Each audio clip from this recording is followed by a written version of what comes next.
Okay, I'm Rick Ciotti from the Paint Spot. That's this place right here. So some questions came up while we were filming a video for Faye Hadley the other day on her Supra, and it had to do with masking. Now if you look really close here, you can see a little bit of the rubber that you technically don't want paint on. Right. But I would rather get paint on that than not get paint over here or have it so close to there. Or, as I found, and I won't mention any names, the tape was tucked in.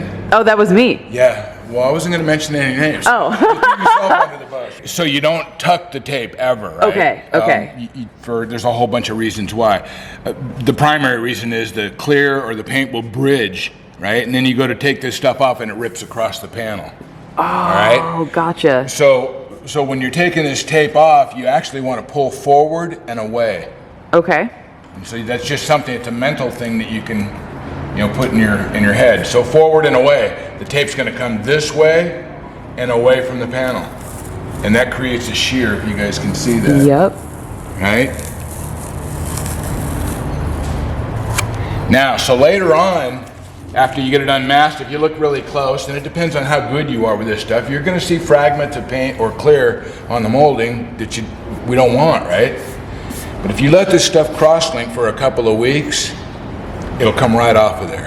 You can either use your fingernail, or I like to use those little pocket screwdrivers, those little add specialty things. Yep. And that shit will just chip right off of there. And that goes for door handles, key locks, the whole 9 yards. After you let it set for a while. Yeah, leave it on there as long as possible. When you're washing the car, a certain amount of it's going to come off during that process.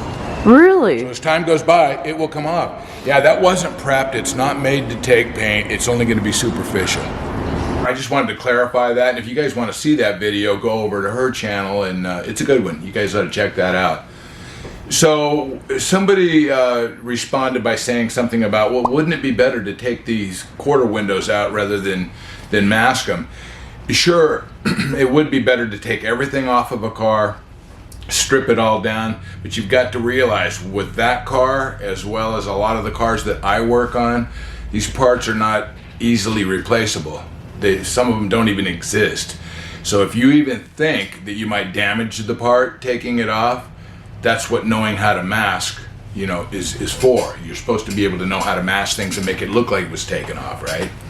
So that's what I was trying to get to during that video. And the issue was putting the masking tape close to the edge, but not right on it. And if you have to choose of getting paint on something you don't want to get paint on, or not getting paint on something you do want paint to get on, no, I'd much rather have a little bit of paint on a molding or something.